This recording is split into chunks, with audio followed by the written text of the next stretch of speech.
So folks, what I'm going to talk to you about this morning are these things in order. Given that the theme of this morning, or that today, is how we know what we know, I'm going to start by saying how it is that the historian comes about the way in which history has unfolded. And then I'm going to move to the specifics of the different ways in which I think religious and particularly Christian conceptions have had an impact on the rise of modern science. So I want to begin by talking about a very common misconception about the historical relations between science and religion, and that is that science and religion for most of their history have been in some version of unremitting conflict. And here is the kind of pantomime villain of science and religion discussions. But he has this view that don't fall for the idea that science and religion are independent. Historically, he says, they have always been trying to compete for the same explanatory territory, and really science is the only thing that can give us the right explanation, and religion gives explanation. Now, I could have multiplied this example in a number of different ways, but this is a common theme in the popular media. Whenever there are issues about science and religion, we get the notion that the Galileo affair revisited. So the evolutionary movements in America, it's Galileo all over again. And the basic idea here is that science and religion have always been at it. They will always, and this is because they represent two quite incompatible or contradictory ways of approaching. Now, the story I'm going to tell you today is rather to the contrary, that in fact religious conceptions and Christianity in particular played a vital role in the emergence and what I'll call the consolidation of modern science, and I'll come to that in a moment. So I've seen in the bookshop, these books are really excellent. Speak for the third one, but certainly the first two are terrific collections written by eminent historians who are immensely frustrated that the message of what they've been doing on the history of science and religion over the past 30 or 40 years has somehow not got through. So Galileo Goes to Jail and Other Myths in the History of Science and Religion, it's a great little collection of things. It looks at a number of historical episodes and tells the right story. And then here you can see The Idea That Wouldn't Die, the warfare between science and religion, another attempt to set the record straight. One of the things I'm going to be talking about this morning are in this book that you can't quite see it too well. They're the territories of science, which I also believe up there. But one more thing to draw your attention to, there's been a wonderful radio program on the BBC last and the before, and the third episode is this Friday. It's at 11, but you'll be here presumably, but you can do the BBC replay thing, and I'd highly recommend these three talks by Nick Spencer, where he interviews a number of leading historians and tells a much more nuanced story about the historical relations between science and religion. And I can't emphasise that.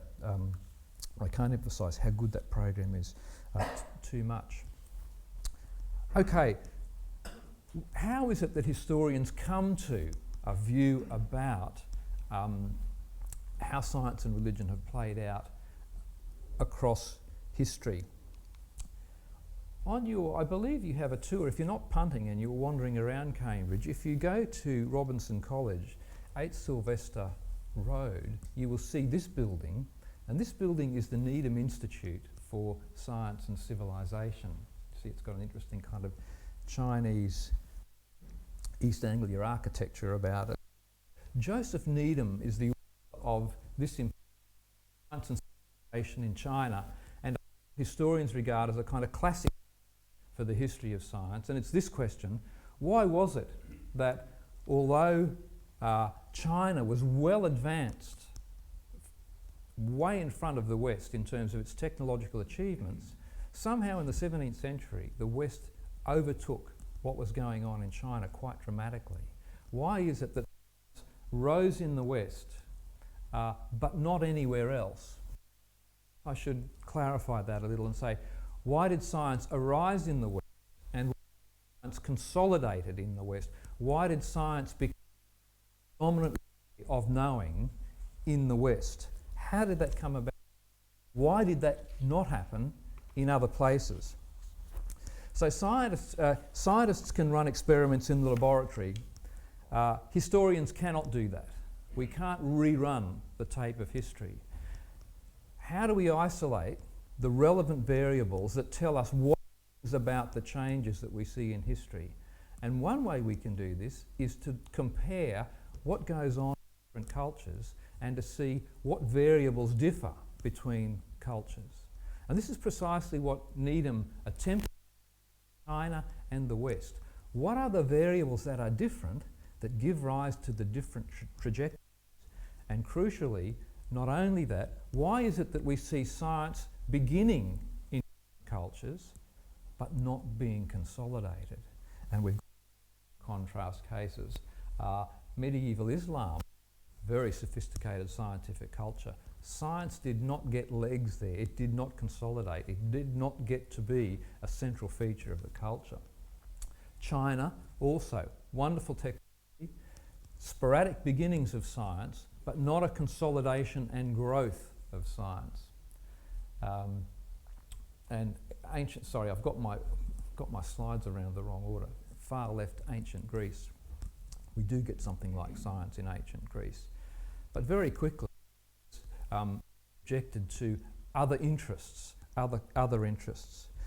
What's going on in these places? What we look for is sets of values that encourage the flourishing of science and encourage its persistence. So when we attempt to explain why we get science in the West, we're looking at a couple of different things. We're looking at what are the distinctive variables, and we're looking at what are the factors that lead to the consolidation of science, its survival, its ongoing moral legitimation is point 5, which is the question. Starts, consolidates.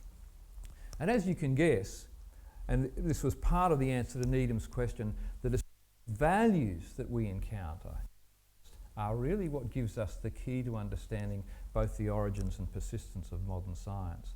And those values, those cultural values in the West, 17th century, when science really begins and starts to take off, we call that the scientific revolution, those values are essentially Christian values.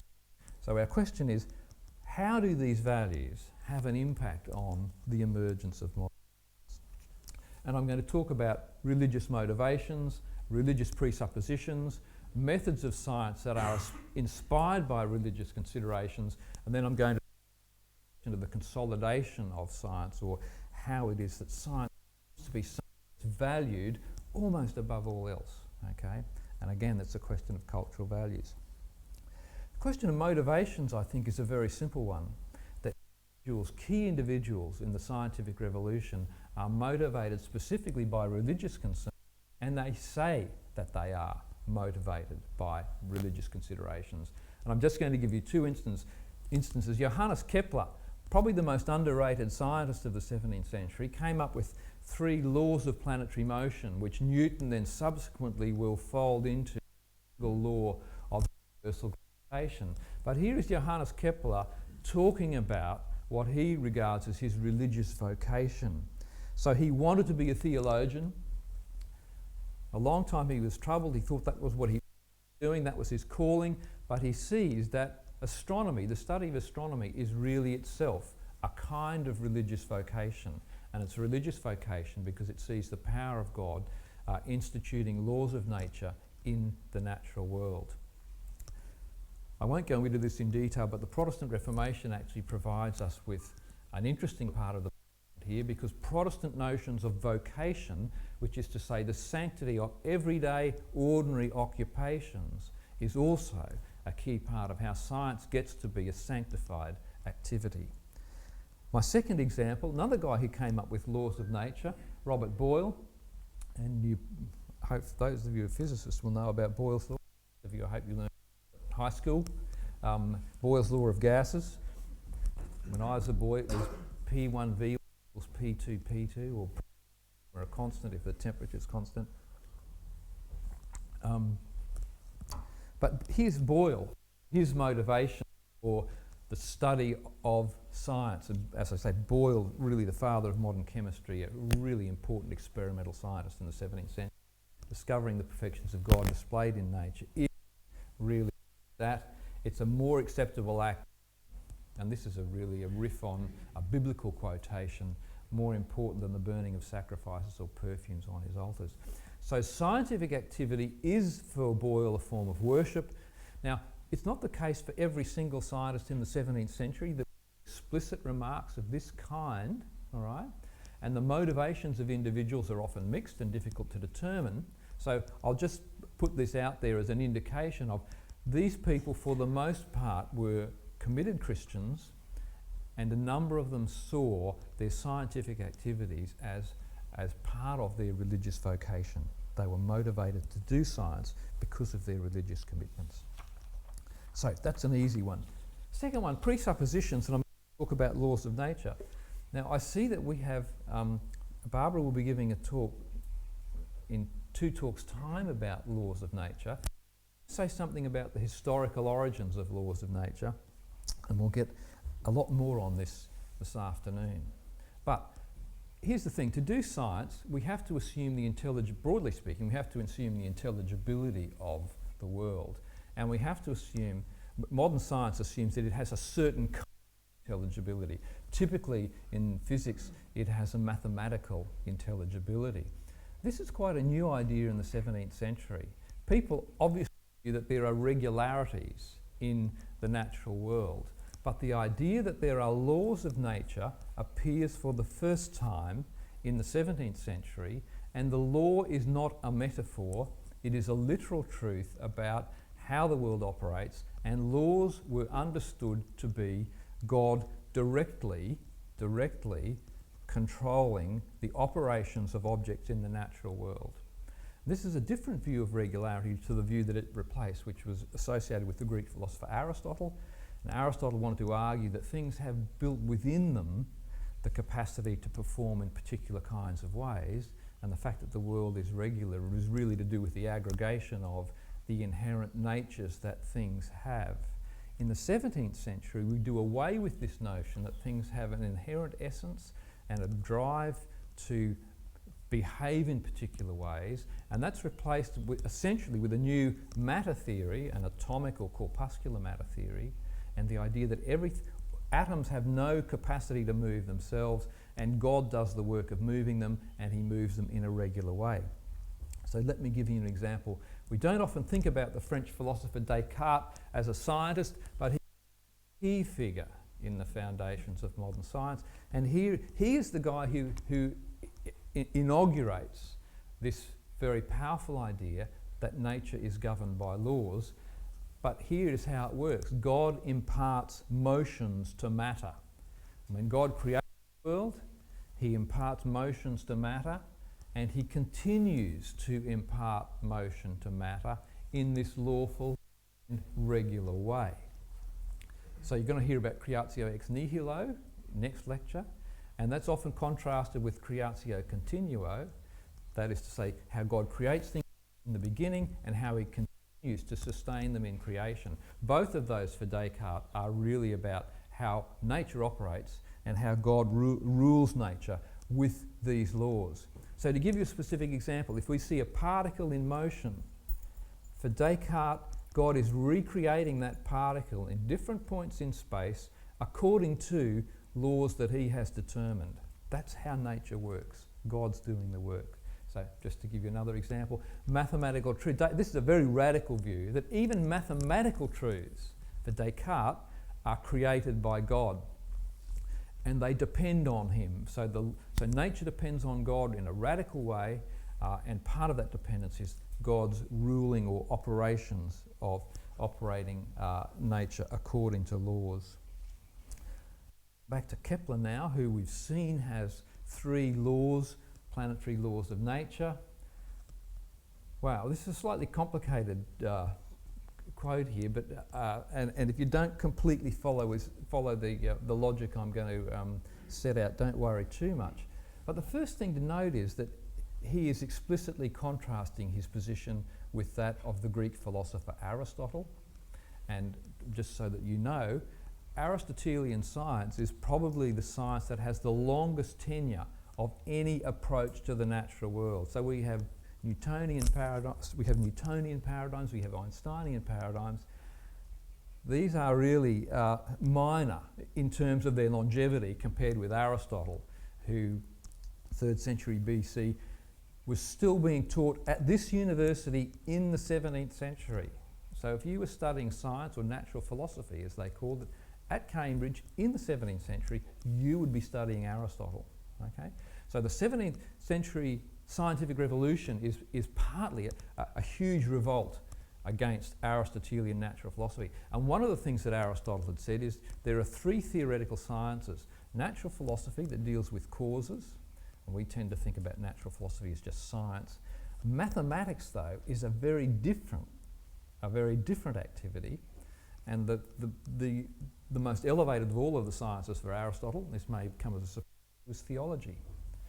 You'll often hear it said in the Middle Ages that the scholastics said theology is the queen of the sciences. They didn't actually say that at all. Aristotle said that, and scholastics asked the question whether it was true and in what sense theology was the queen of the sciences. But if you think about that, for Aristotle, that hierarchy goes something like this, that natural philosophy deals with the most concrete things, mathematics deals with abstract things, and theology deals with the most abstract things of all, the things that are eternal and immutable, unchanging, and to some extent non-material. Okay?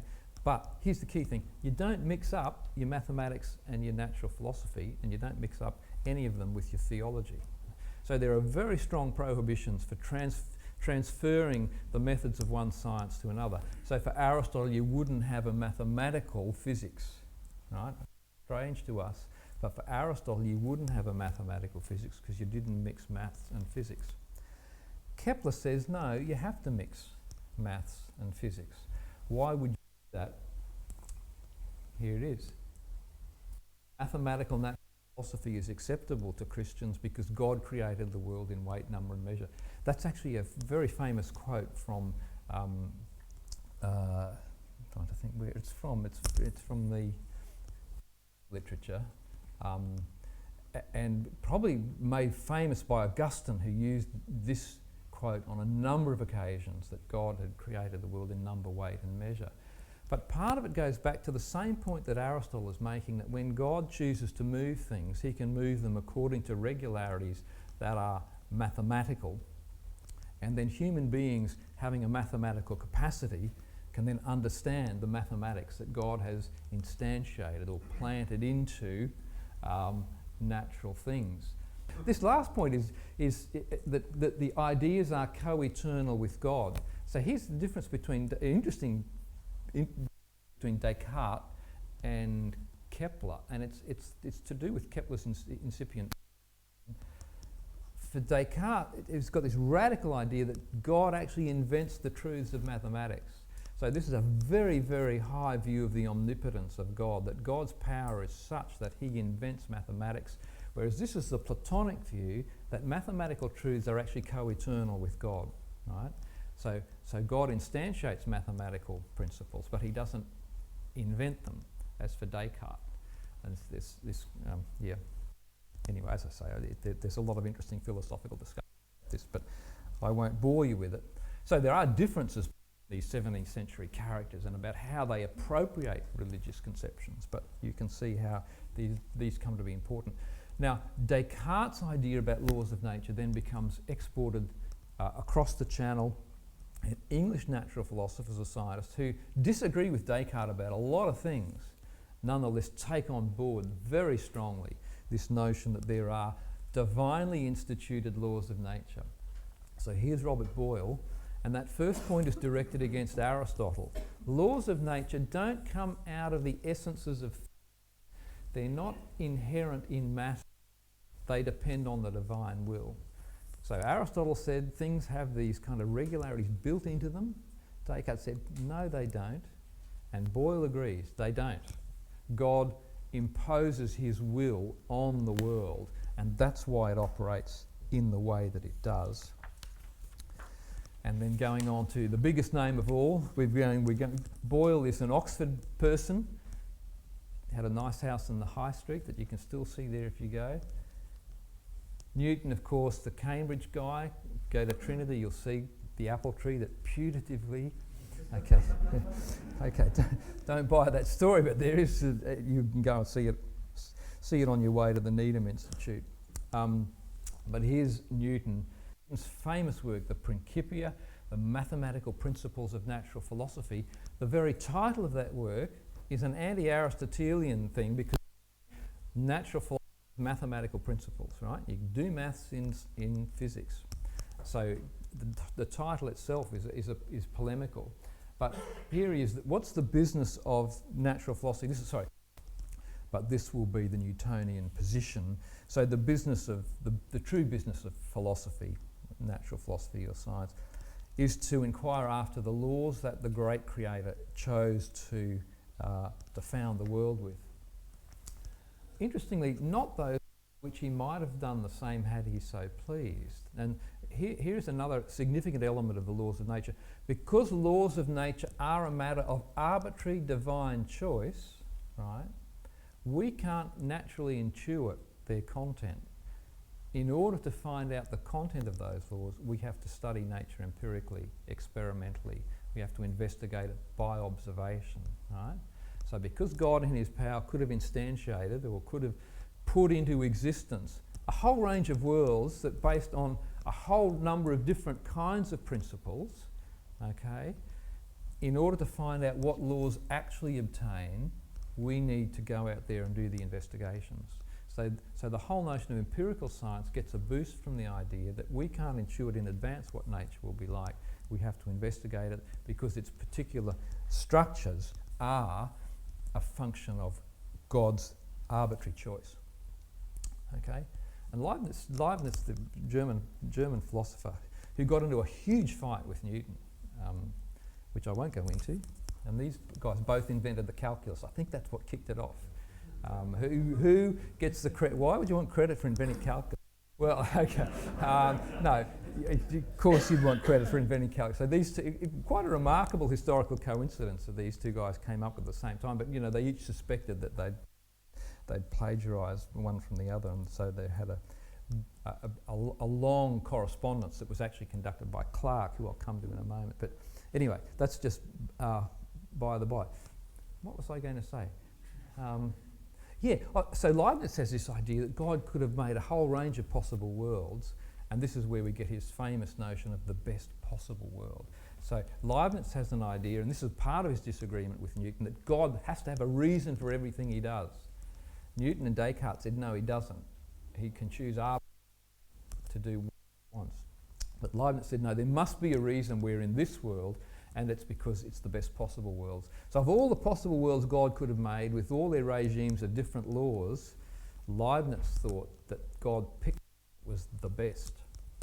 And these guys thought God had no obligation to create the best, because in his omnipotence he could do something else.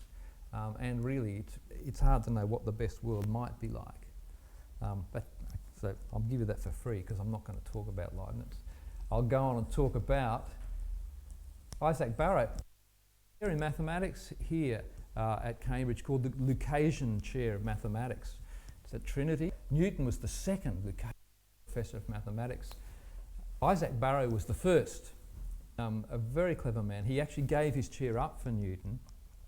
One of the most recent holders of the chair has been Stephen Hawking, so it still goes on. Stephen Hawking, I should say. It still goes on, that terrific chair. But again, the efficient cause of all things is God, says Barrow. In other words, the cause of everything that's happening in the world directly is God. He's not a distant first cause. He is the actual cause of every single change that's taking place in the world at the moment. And that's a key part of this notion of laws of nature. Who's this guy? Richard Bentley. Richard Bentley, like Barrow, an expert in Greek. But here's Richard Bentley, who gave the first of the Boyle lectures on Newton's recommendation. And the Boyle lectures are a very, very famous series of lectures on, well, what we'd call science and religion, I guess.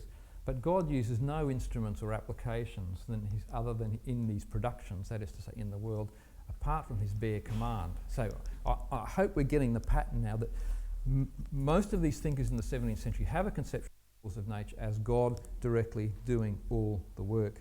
And now to give you Samuel Clarke, who I've said is Newton's champion in this fight he had with the German philosopher Leibniz, and you get very clear explanation of what laws of nature are in the Newtonian worldview. The course of nature is just God acting on things continually. That's what it is. Consequently, we talk about the power of nature. That's just a metaphor. Nature doesn't have any power at all. Right? And there's no powers inherent in nature. It's all God. That's the message here.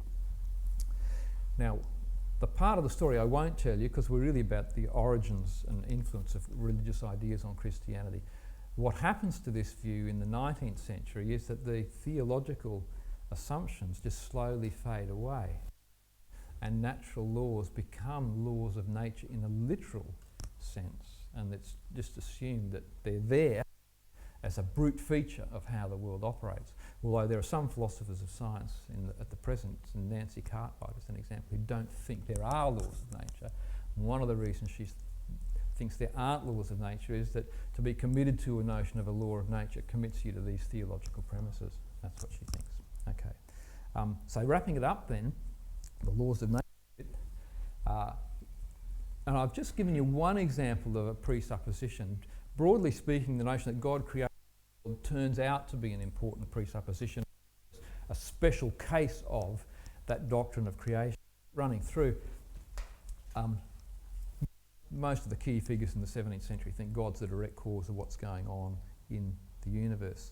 So our modern conception of laws of nature is essentially the view that God will fashion. Mathematical relations here, don't worry too much if you're not quite getting this one, but the alternative to maths is that maths is a kind of instrumental approach, but the idea that mathematical relations are somehow real is to do with the fact that God creates them and constantly upholds them.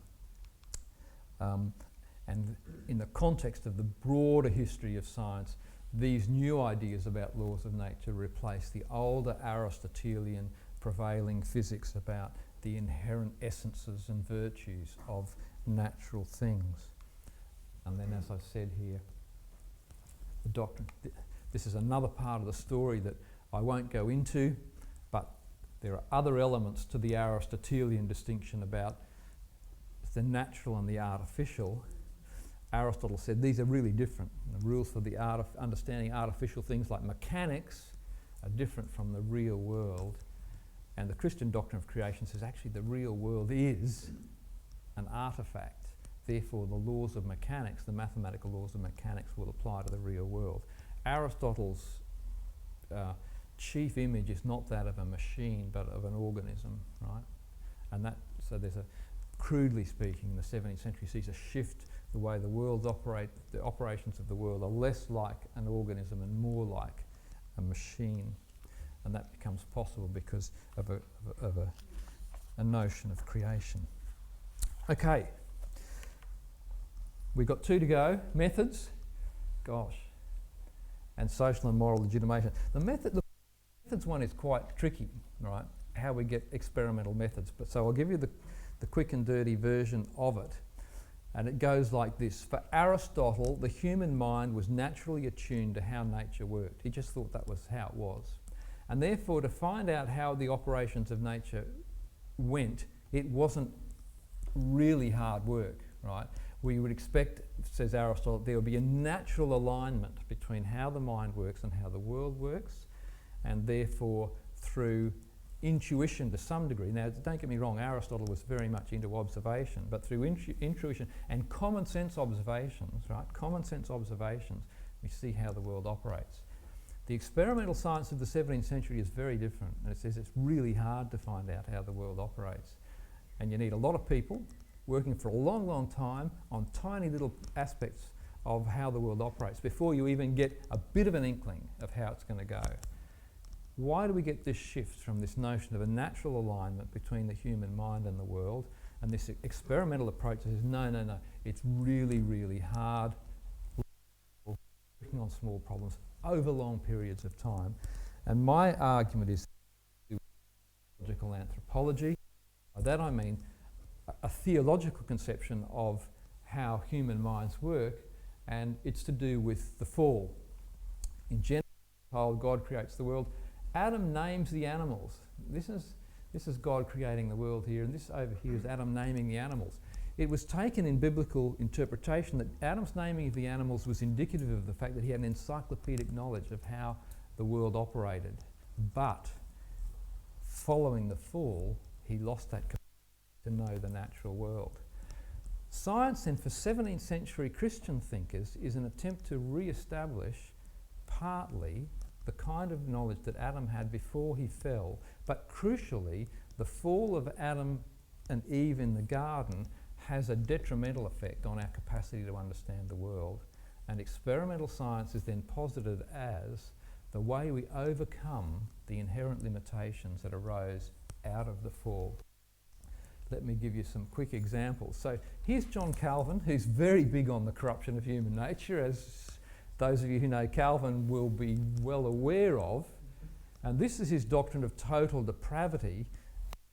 It's not that we're just completely depraved, but that depravity extends to every part of the human person. This contrasts with a much more optimistic view both of Aristotle and scholastic thinkers of the Middle Ages, who thought that human reason was not significantly damaged by the fall.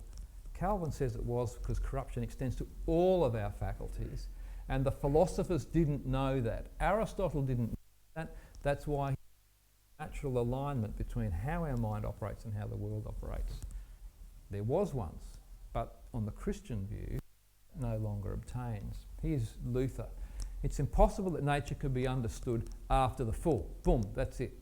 That's the simple statement. We cannot understand nature after the fall.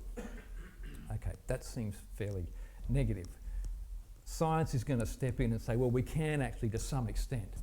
Okay, and here's Pascal on the same place. I won't go. All that stuff on the left is the hydrostatics, Pascal's principle. He's a wonderful mathematical scientist, Pascal.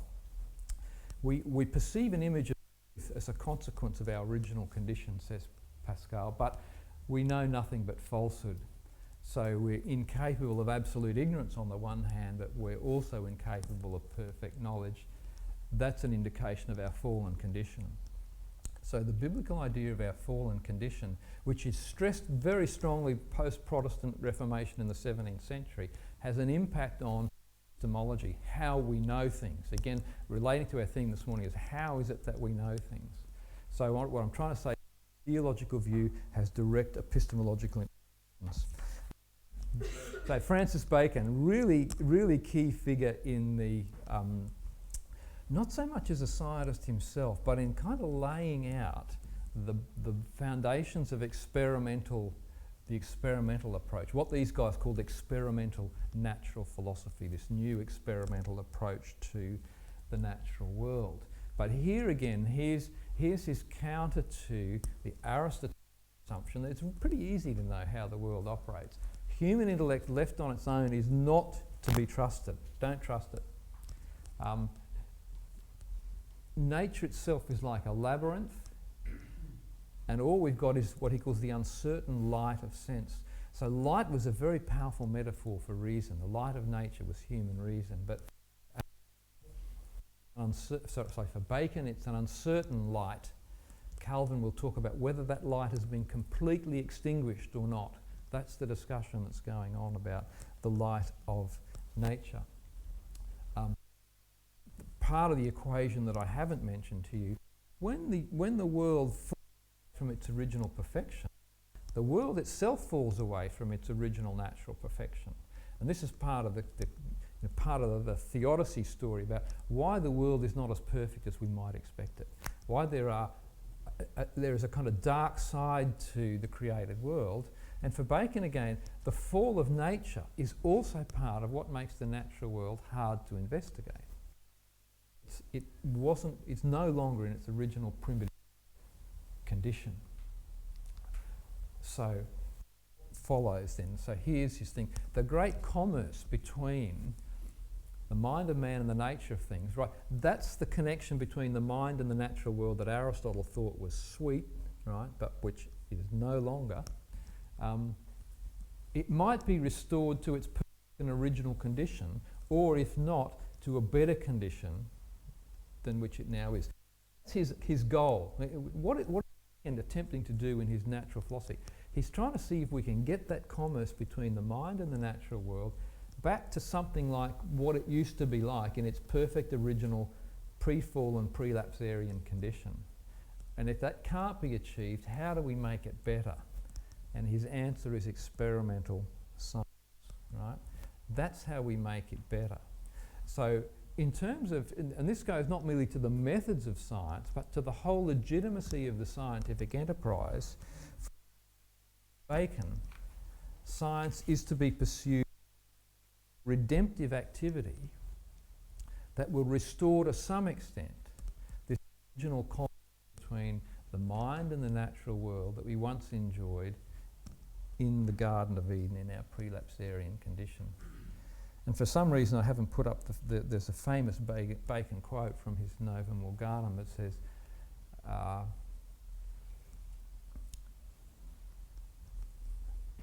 trying to recall the exact quote. No, I'll give you the paraphrase. Man by the fall fell from both his moral capacity and his dominion. His moral deficiencies can be overcome. Religion and his dominion over creatures can be re-established through the sciences. Okay? So science and religion have dual roles. Religion helps re-establish the moral deficiencies that arose because of our fallen condition. Science helps re-establish the intellectual deficiencies that arose as a consequence of the fall. So they have this dual redemptive purpose, and so that the scientific then has a crucial religious legitimation. Right? The reason we need to use science is that it fulfills religious ends. And remember, here's the 17th century, religion is really the only game in town. So if you want to have reasons to pursue science and you can't appeal to religion, science is going to struggle to get off the ground. And this is, again, we're thinking about the comparative cases, the contrast cases, China, Islam, ancient Greece. So here's the smoking gun, yet another key figure in the scientific revolution, Robert Hooke, who came up with the inverse square law at about the same time of Newton. Quite a lot of coincidences there. Newton and Hooke never got along for various reasons. Actually, to be honest, Newton got on with very few people. So I suspect it wasn't Hooke, it was probably Newton. But Hooke, as I said, of experiments for the Royal Society, a key figure. This beautiful book, Micrographia, which if you get a chance to see some of its images, and I've put one of the flea is one of the more famous ones, but here's the head of a needle. He had this tiny microscope, which was just, and then drew these remarks from it. But here's basically summed up the theme that I've been, and that is, we have a derived corruption that's innate and born within us in our judgments, not merely our moral judgments, but in our judgments about the world. And then here's the key statement. These are the dangers of human reason, humane reason, and the remedies of them all can only come from the real and mechanical experimental philosophy. So this new experimental approach is a palliative to help us overcome our innate corruption that resulted from the fall. Okay, so summing up then, this part, what are the features of this? What are the features of this new experimental approach, which is characteristic of modern science, and how does it relate to this, what I call this theological anthropology about the fallen condition of human beings? Well, first of all, our knowledge is not as complete as we might want it. It's probabilistic rather than demonstrable.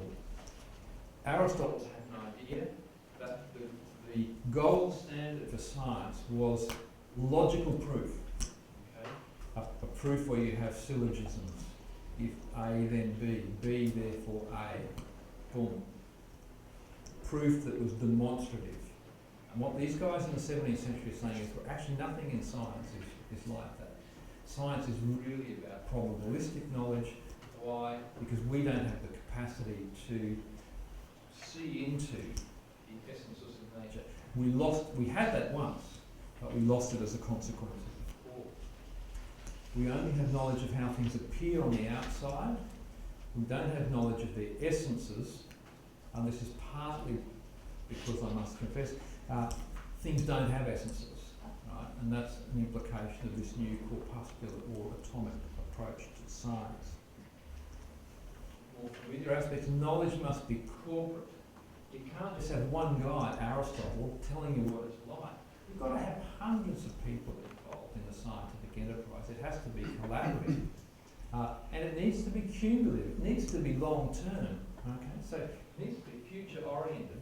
And part of Bacon's thing, and we see this already in the foundation of the Royal Society in 1660, you need societies of people who are working collaboratively with future, long-term, dare I say it, blue sky projects, if you're going to make science work properly, because human beings can't just some bright guy intuiting how everything out there is in the natural world. That just doesn't happen on this view. Knowledge is experimental, and experimental in the 17th century was just a synonym for experiential. Experimental meant experiential, although we get this formal notion of the conducting of experiments, and that the Royal Society was very big on that. And the distinction they made was experimental versus speculative. And speculative was just thinking about stuff without actually observing. And if we go back to the laws of nature, the reason we need to observe is that God could have instantiated any range of possible arrangements of the world, and we need to investigate and see what he has chosen to do. Not only have our minds and our moral capacities fallen, but on this view, our senses have fallen. Our capacity to see, to hear, etc., etc. So part of the justification for the use of the telescope and the microscope, which to us seem obvious, but in those days they were controversial instruments, right? Part of the reason we use instruments is to overcome the limited sensory capacities that we have. And there were exegetical traditions in the 17th century, reading into Genesis 3, Adam's creation of the animal, that said Adam had telescopic and microscopic vision. He could actually see into the future. Now, this became controversial. Locke famously said this would be a serious nuisance because you've got telescopic vision and it's pretty hard to get the big picture, as it were, the forest with the trees and so on and so forth. Now, the counter to that was we had the capacity to change the zoom length, as it were. But part of justification for the use of instruments, and we see that Robert Hooke was a great microscopist, is that we need the senses, we need these instruments to augment our fallen senses. Because nature itself has fallen, this is a view that's often associated with Francis Bacon to some degree unjustly, but Bacon has these very aggressive metaphors for how we need to investigate the natural world, and he's received some criticism for this. But part of the reason for this aggressive investigation of nature is that nature doesn't give up its secrets because it itself is in a fallen condition. And then finally, the bottom line and the main theme here is that this experimental method is perceived to be a kind of palliative or a therapeutic regimen, a set of therapeutic exercises to overcome the inherent limitations of both our reason and the senses, which Aristotle knew nothing about, and even to some extent the medieval scholastics brought into Aristotle's conception of human beings as rational animals. They didn't completely get either. But following the Reformation, when we get a rejection of Aristotle, we get the possibility for this new, based on a pessimistic view of human nature to a large degree, but optimistic in terms of its future looking and its appeals to the redemptive powers of natural philosophy. Now I've got 5 minutes to go. I'm just going to talk something about social and moral legitimation. And here the question is, why does science consolidate in the West? Why do we value it? This is a question we don't ask because the benefits of science seem obvious to us. The benefits of science were not obvious in the 17th century. And there are a number of indications, but if you've read Gulliver's Travels by Swift, you'll get some idea of a very strong current of opinion that thought that experiment was useless and that the Royal Society was a joke. And if you read about his Grand Academy at Lugano, it's a direct parody of the activities that were going on in the Royal Society, and it's a hilarious read. But in fact, the experiments he describes there can be mapped directly onto activities that were going on in the Royal Society. So King Charles, who was actually the sponsor of the Royal Society, him and his mates just laughed at them. Spending time weighing the air was what these are Robert Boyle's pneumatic experiments. As we now know, crucial experiments, but to normal people in the 17th century, this stuff seemed like a useless waste of time. Weighing the air. What was that about? And so there was so there were specific critiques about the uselessness of what was going on in the Royal Society.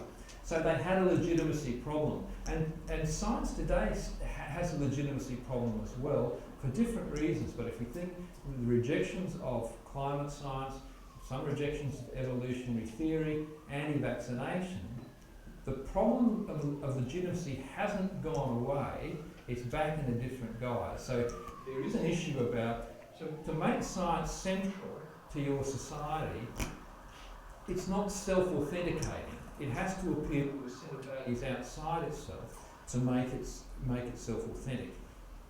I thought I hadn't put this quote up, but here it is. So here's part of the legitimation of modern science as a redemptive activity. Man by the fall fell from. I didn't give you a bad paraphrase there, did I? So, anyway, his state of innocency and his dominion over the creation. Religion fixes up the former, the arts and sciences fix up the latter, right? We can get nature back to where we were to some extent. We can re-establish our dominion over it through the arts and the sciences. But the key thing here is it's the uses of human life. And so for the first time we have a very utilitarian conception of the goals of knowledge. And again, contrast this with Aristotle. Philosophical knowledge was really about personal formation up to this point. It was about making yourself a better person. And now we have a shift to the material welfare of the human race. So you get a change in notions of the usefulness of philosophical knowledge. The usefulness of philosophical knowledge Bacon wants to urge upon us is for the uses of human life, for human welfare. This utilitarian idea as opposed to personal formation, as it were. So not only do we get a strong new argument about why science is useful, but we get a slight shift in the conception of what counts as useful. Here's Bacon again. Here's the commerce between, and I've put this one up before, but now in a slightly different context. This is about legitimation. So you've seen it, I'll move on. Here's my colleague in Sydney, Stephen Gawcroft, talking about this problem of legitimation. And as I say, it's a matter of asking the right question, because we don't often ask the legitimation question in relation to science. But why is science successful in consolidating? We move away from a boom-bust pattern where science flourishes and then dies away, and now in the West it's consolidated. The answer for him is it's not from a separation of religion and science, it's actually a bringing of them together in a much stronger way, and that natural philosophy serves the purposes of a natural theology. So again, standard view about the history of science and religion. In the Middle Ages, science and religion are all cosy and together, and that's why nothing much happens in science. That's why the science is pretty dead then. And in the 17th century, they become separate and science can flourish. Completely wrong. It's exactly the opposite. That in the medieval universities, natural philosophy and theology were separate faculties. They were kept separate. It was their coming together in the 17th century that gave science its legitimacy, its legs, its presuppositions and its motivations. So the story in that sense is completely wrong. And just to show this natural theology connection, second last slide, and I've mentioned this before, the rational contemplation of nature is philosophical worship of God. It's New Testament Greek there from Paul's notion of reasonable worship. So Boyle is appealing to his readers, biblically literate would have known, I think they would have known this, Paul's notion of reasonable worship. Science is worship of God. That's why we do it, says Boyle. And then a more conventional design argument from Newton, this beautiful system of the planets, all of these laws of nature, this incredible organisation could only have come, says Newton, from the counsel and dominion of an intelligent being. So this is why we pursue the study of the movements of the planets, because we see there evidence of divine wisdom. So a crucial part of establishing the legitimacy of modern science is that it's accommodated to these kinds of projects in natural theology. So wrapping up then, and this in a way is answering the Needham question. Why does science happen in the West? And why do we move beyond a boom-bust pattern where we have little flourishings of science but nothing consolidated? The West is a different pattern. Why? Christianity, in essence, provides the specific cultural resources that enable these things to happen, both the rise of modern science in terms of its presuppositions and its new experimental approach, and the appeal to values that give it its ongoing religious legitimation. We have motivations. These are not universal, but they are an important part of the story.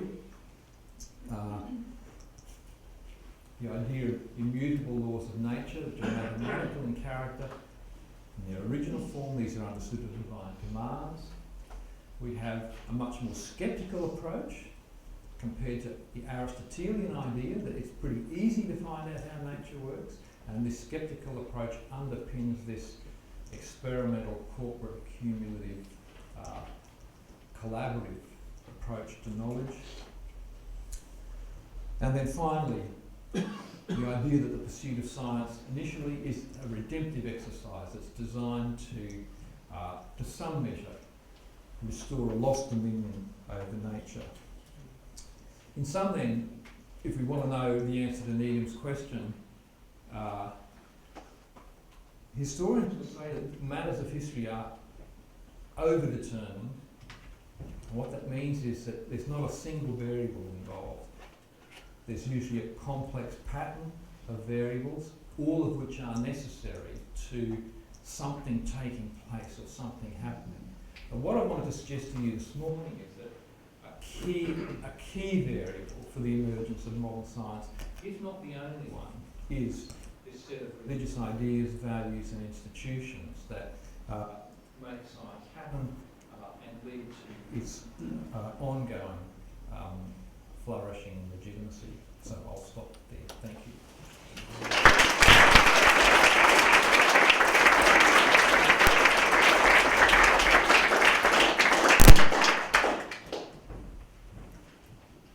So thank you, Peter, very much. That was fascinating, and we've got plenty of time now for questions. And if you've got a question, please raise your hand and somebody will come to you with a microphone and allow you to say it so that everybody can hear and so that we can record it. So, we're up for questions. Somebody at the front here.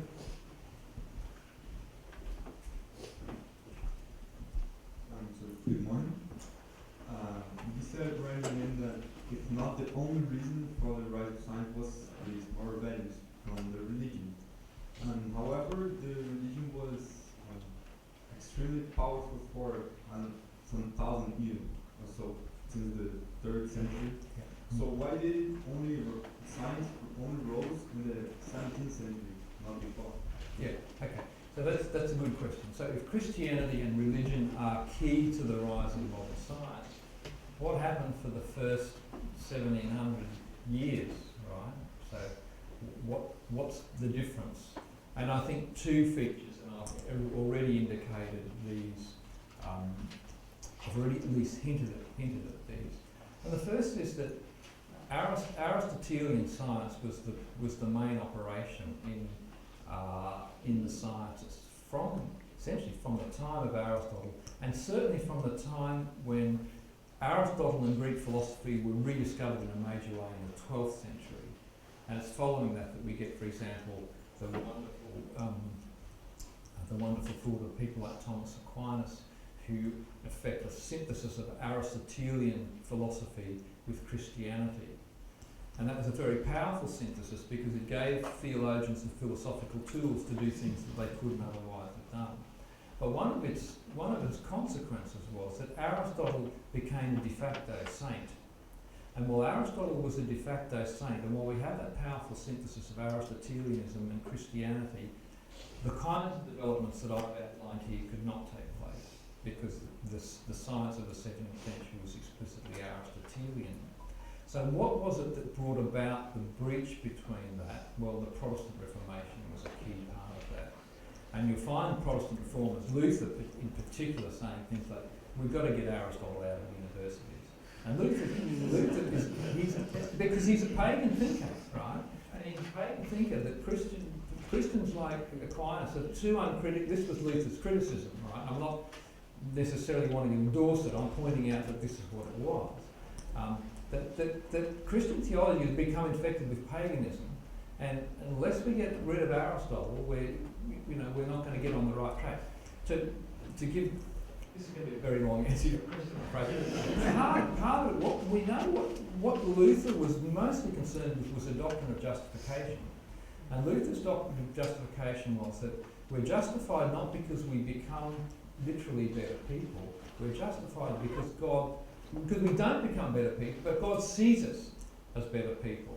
For Luther and Calvin, God sees us through the person of Christ, and therefore we're reckoned as righteous even though we are not. Now, the prevailing Aristotelian moral theory was that in fact we do become better people. We become better people as a consequence of the virtues, which are both infused by God and which we practice through habit habitually. And Luther was dead opposed to this idea because he saw that Aristotelian philosophy underpinned the Catholic doctrine of justification by works and by the merit that we accumulate ourselves. So in a sense, Aristotle's natural philosophy was collateral damage in a main target that for Luther was a moral theory that was, for him, distorting a central Christian doctrine of justification, that we remain simultaneously sinners while we're justified. So there's a much more complicated theological story here. But so Aristotle's natural philosophy then is collateral damage. Part of it is also that Aristotle thinks people are good because of their inherent virtues, and there's a parallel matter theory that says natural things have the properties they have because of their inherent virtues.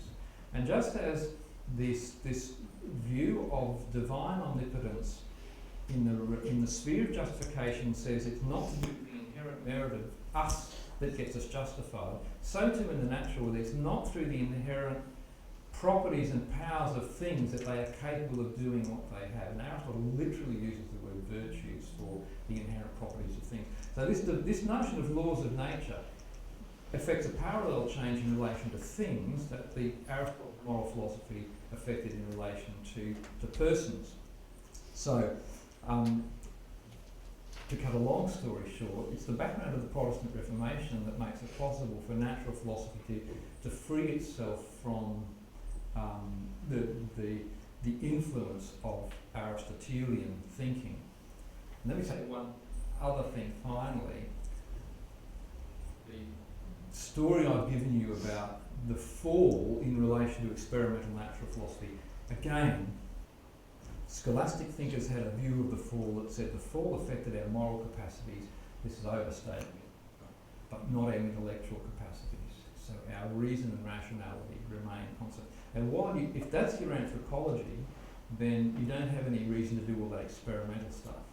But again, Luther and Calvin attacked this notion, and we saw the Calvin quote there, that our corruption extends not merely to our moral faculties, but it pervades the whole person, right? And again, that was explicitly opposed to a scholastic understanding that wanted to limit the damage wrought by the fall to particular human capacities, right? And once you get that Protestant anthropology, that's then going to drive an experimental natural philosophy. And you can see this because people like Descartes, who, as I've argued, were very important, nonetheless still hold on to the idea that there's a light of nature that's preserved. They have this Thomist view. Descartes was raised by the Jesuits, schooled by the Jesuits. So that there's a difference between continental rationalism and again, crude distinction, British empiricism, that's reflected in these different theological anthropologies. So, long answer to your question, but that's basically it. Back.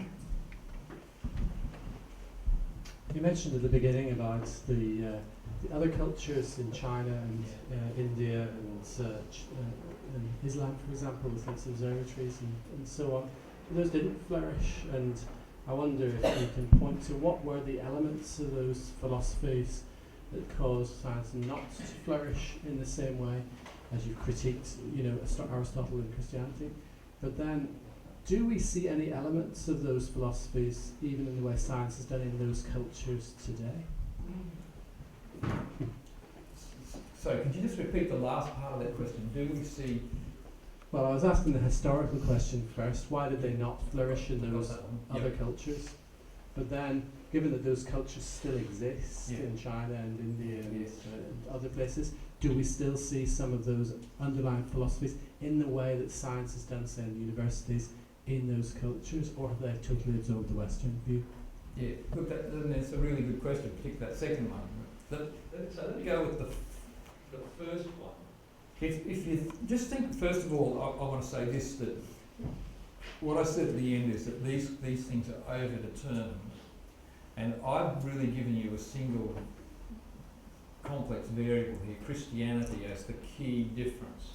That's not the only thing that's going on. So and we shouldn't neglect the material conditions or other aspects of our culture and other cultures that are different, right? And there are other differences. So one of the reasons that science doesn't flourish in Islam is to do with completely non-ideological conditions, but material conditions to do with what happens to Islamic civilization more broadly. Just as, and this is again a part of an answer to your question, just as the material conditions that took place in the Middle Ages were not conducive, because it's only once the universities get up and running from the 12th century onwards that you've actually got the material conditions for an intellectual culture to flourish. So there are other things, other variables, and even the different ways in which organisations are set up in Islamic society and in the West are going to account for the difference.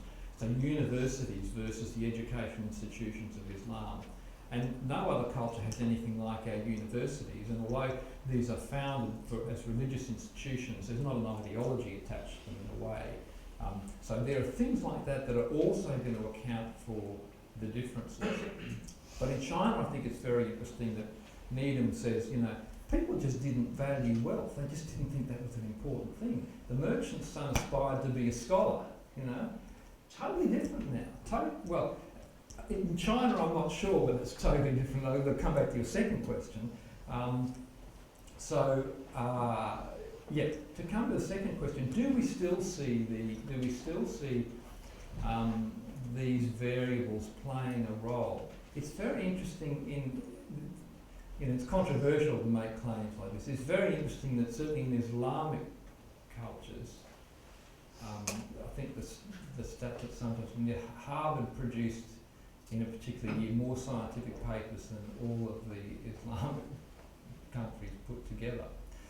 Now, is this to do with values, or is it to do with the material conditions? That's I suppose part of the question, but they're not unrelated. Now, China is a really interesting example, because China is now a powerhouse of scientific output in particular fields. And what this suggests is that science and scientific culture has now got the ability, the capacity to float free from its original legitimating conditions, right? And that's happened since the 19th century. So I told the story from the 17th century of how it kicks off and how it gets this initial boost in legitimation. But what then happens is the very issues of what counts as usefulness themselves begin to change. So science to some degree becomes self-sustaining, and that then accounts for its capacity to be exported to other cultures who don't actually have the original conditions in place. But I think looking into the future, it's still for me a very interesting question about whether science can survive in the long term without some form of moral legitimation that lies outside itself. And the challenges in the West that we have to the cultural prestige of science, indicated in the sorts of things that I've already spoken about, point in that direction. So again, it's a good question. I've only given you a partial answer, but that's as good as I can get it out. Okay, there's a question in the middle here. You mentioned the big advances of Chinese science in the first place. Mm-hmm. What were they due to? What made them happen?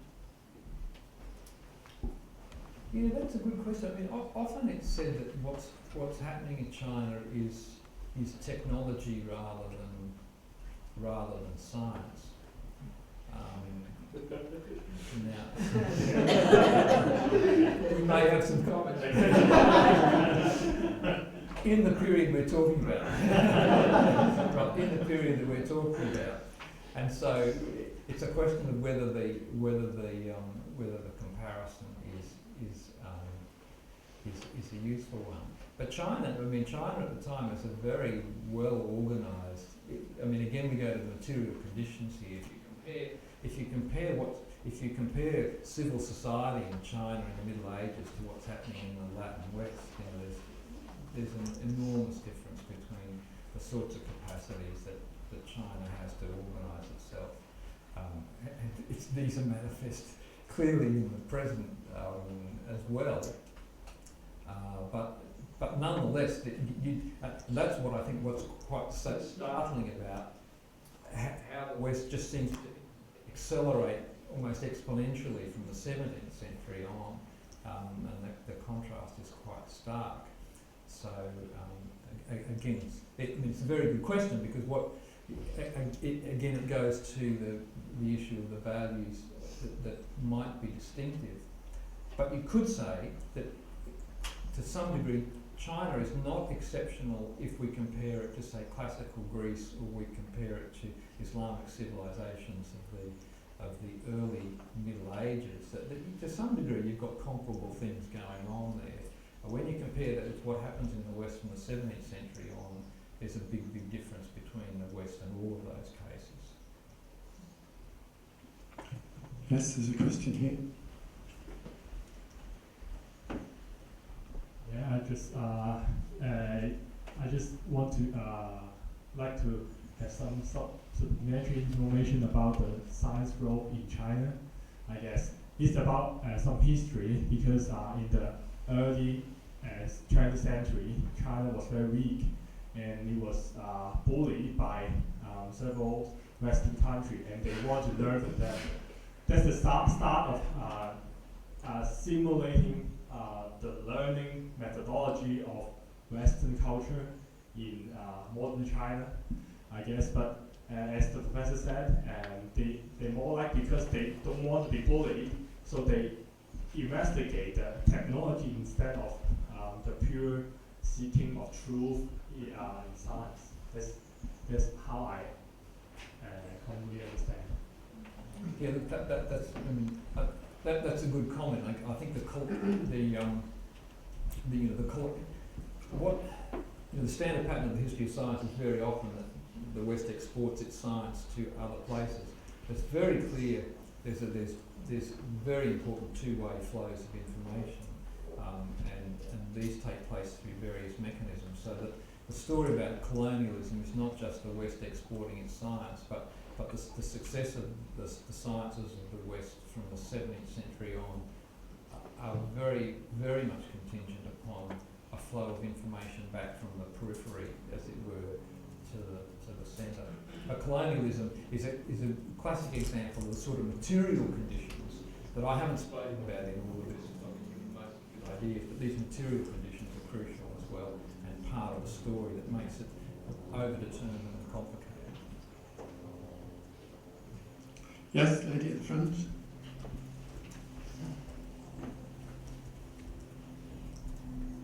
I thought that was really interesting. Thank you. I wanted to ask you about dominion, essentially. Mm. So you said that dominion was lost at the fall, our dominion over creation, and that science is our answer to redeeming our dominion over creation. So I wonder if you could explain what you mean by dominion and how you feel that science is going to redeem that for us. Okay, yeah. Look, let me clarify. I didn't say that. That's what they said in the 17th century. Yeah. Let's agree on that. Yeah. It's a good question because it relates directly to the environmental crisis and the role played by science and the role played by Christian ideas. And it's a very famous paper by Lynn White Jr. that some of you will be familiar with from 1967 in Science, where Lynn White Jr. says that Christian values are essentially responsible for environmental degradation. Now, I think he's pretty much on the money, right? He's on the money, but indirectly, because he's on the money because Christian values underpin the rise of Western science, and the rise of Western science is responsible for environmental degradation. But not really our key 17th century people, because what our 17th century people saw dominion involving was not just control over nature, but control over nature to return it to its original prelapsarian perfection. But where they probably differ from us is their conception of what counted as prelapsarian perfection. And so what they saw that happened, if you look at 17th century depictions of the Garden of Eden, you'll see it looks like this. The grass is mown, the flowers are planted in orderly fashion. You see these grid patterns. You won't see anything wild, right? And they saw the wildness of nature as an exemplification of the fallen state of nature. And so all of these activities like felling woodlands, draining fens, agriculture, all of this they saw as a re-establishment of what they imagined the world to have been like in its prelapsarian perfection, which is to say a world in which there was nothing wild, nothing out of place, in which everything served a purpose, and that purpose was essentially, but not solely, human needs. So the story is complicated. So I think Lynn White Jr. is on the right track because he's looking again for this question of what are the values that are underpinning this. And he's right because, as I say, I think these values are harnessed by science in order to give it its legitimacy. But what's changed now is the conception of, I think what changed or what was forgotten was, what is this dominion for? And if you take that out of its theological context, you've just got this crude notion that knowledge is power, and this very Baconian oversimplified utilitarianism that says everything is for our use, and the purposes of science then are to be an instrument to make everything serve our purposes, our short-term purposes. So there's a very complicated story there about dominion, but there's a lot of quotes from the 17th century that talk about re-establishing nature. It's in the poets, it's everywhere. Re-establishing human dominion, partly as a human destiny, which was originally present there at the fall, but also partly as a restorative, to restore nature. That was the key thing. So the key reason we needed to exercise dominion for was this restorative function. And I think that was what was then lost from the equation in a purely, and once you add capitalism in, you've got a very different story to the theologically motivated notions of why we want to restore the earth to its original perfection. Yeah. But I should end every question with this. It's more complicated than that. Okay, we've got space for one more question. Lady at the side there.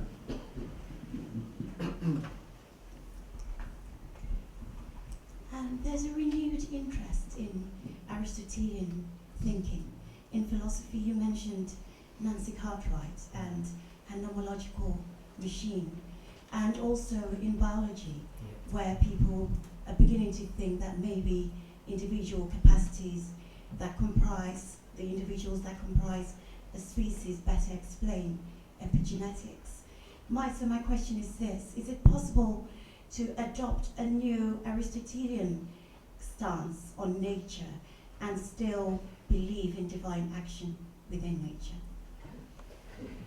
Yeah, that's a great question, I think, and it's funny to say, because I've directly asked that question to Nancy Cartwright, partly because I'm interested in her motivations for pursuing an Aristotelian, neo-Aristotelian approach to nature, which I think are largely driven by her conception of what nature is. But yes, so look, all I'd say is I think you're right. It's a very interesting development that we see this kind of neo-Aristotelian approach, partly as a reaction against all of the features of what we've seen there. Is it as consistent? Okay, I don't know.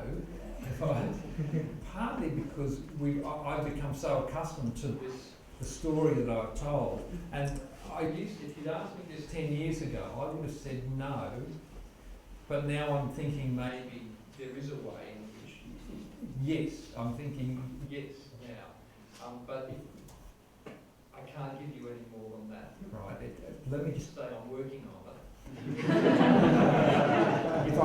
if I'm still giving lectures at Faraday in another 10 years' time, I think I've been doing them for at least 10 years. When I give this talk, I might have a much better answer to your question, which is a really interesting question. Thank you. Thanks. Well, let's thank Peter again very much.